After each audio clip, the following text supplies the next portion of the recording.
Okay,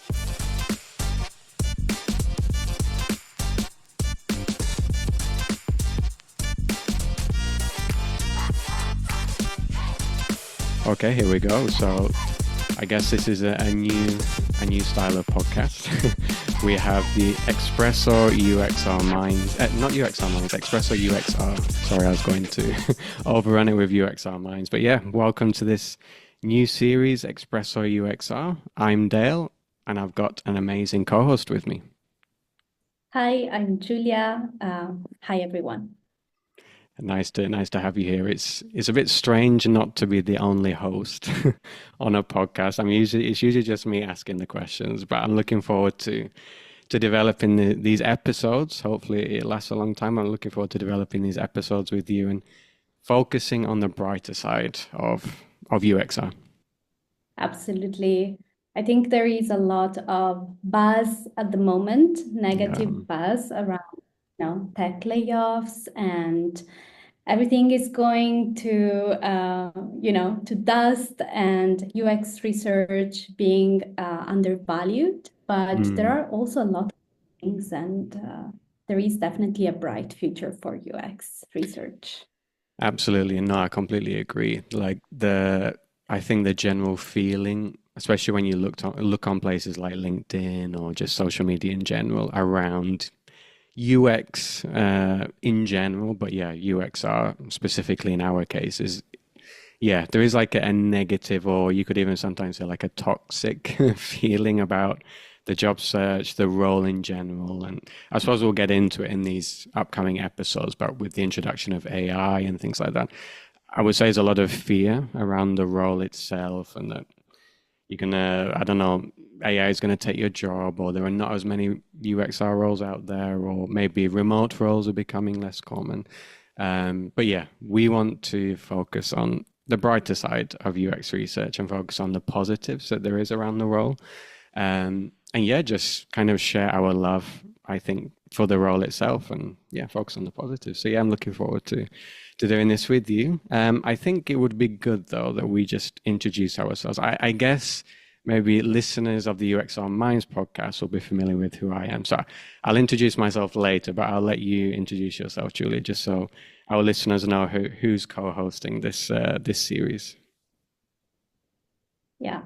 So I'm Giulia, a senior UX researcher at Doodle. It's a well-known scheduling platform in the US market, but I live in Berlin. So my mission is to cut through noise by transforming quantitative and qualitative insights into impactful product decisions. And I am passionate about mixed method research and behavioral design. And I was previously a product manager, perhaps an unusual one, because I had this kind of insane love for UX. And I was always saying designers are always right. So that's You're like already that. on the right path towards UX. It was your destiny. Exactly. Oh, that's awesome. That's awesome. Like, how did you end up in that role? Just out of curiosity at Doodle, because you're Italian, right? Yes. I guess from the name. So it's a long story.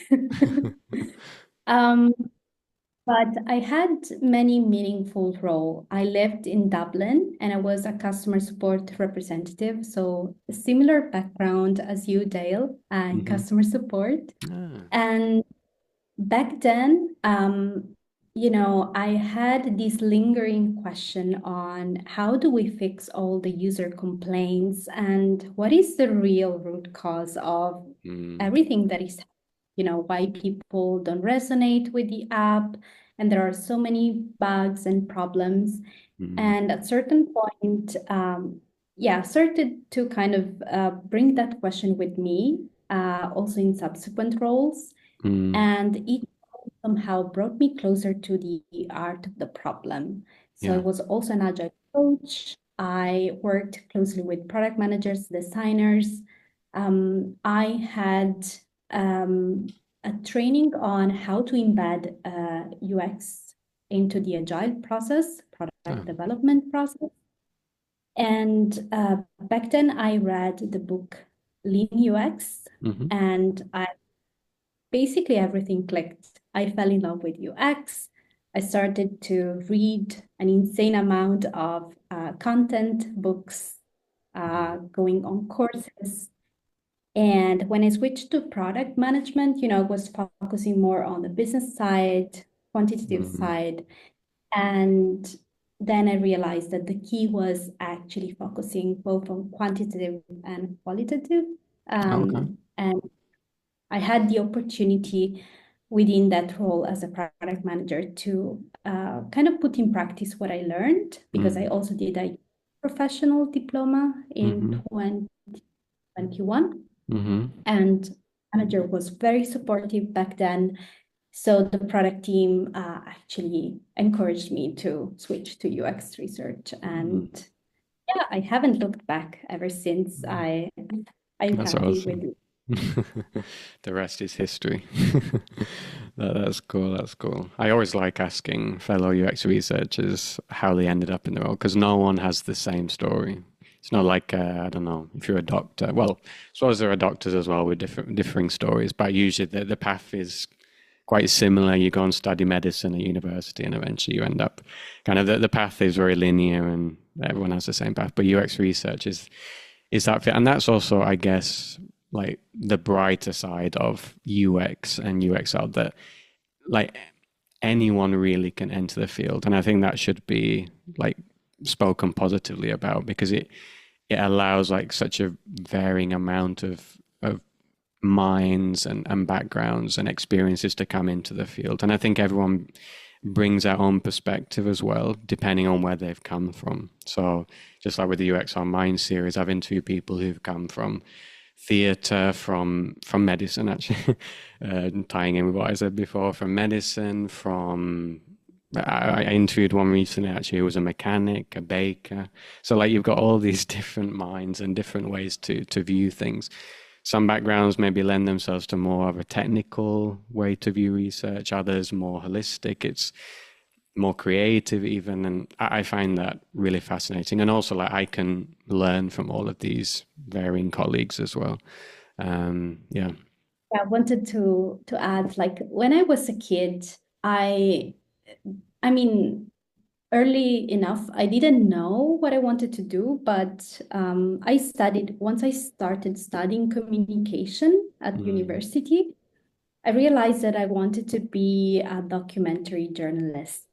oh, So I okay. wanted to kind of go to remote places and kind of uncover hidden truths. Mm, And I don't think now, thinking backwards, that I'm that far off, because I think mm. UX researchers are actually seeking and uncovering the truth in some ways. Yeah. Um, so yeah, really interesting what you said about the different perspectives, because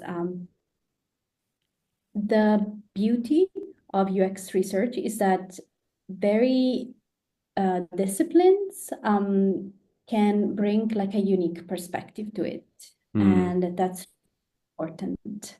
Yeah, absolutely, absolutely. Also, that's interesting as well that you wanted to be a documentary researcher. I think UX research can also be likened to documentary research in a way that, in some ways, you're documenting.